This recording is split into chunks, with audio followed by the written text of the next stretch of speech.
এখন আমি বলবো কেন ভাই, দীপালি শিফালি আমার ক্লাস ফ্রেন্ড ছিল, হিন্দু মুসলিম গ্রাম তো, তো সবারই চোখ আছে, আমারও চোখ, দীপালিকে একটু ভালো লাগবে, কিন্তু আসার মা যদি শুনে নেয় কালকে দুপুরের ভাত হয়ে গেল। মেয়েদের এইটা বিরাট রোগ, সব সহ্য করতে পারবে, কিন্তু কাউকে চোখ মেরেছি বললে সেদিনের ভাতে বিষ দিয়ে দিবে। সেটা আসলে মাকে শোনাবো না, আপনাদেরকেই শোনালাম।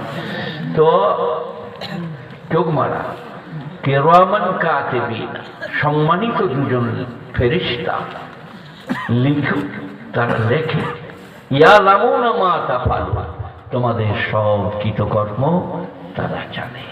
চুরি, মিথ্যা, প্রবঞ্চনা, ঠকানো, ধোঁকা দেওয়া সব ধরা পড়ে যাবে। কি করবেন? ইনারা আমাকে ভালোবেসে এনেছেন, আর আপনারা আমার ভালোবাসায় পালিয়ে যাবে। ওকে আমি লাস্টে দেবো, দেখি কি করে যায়।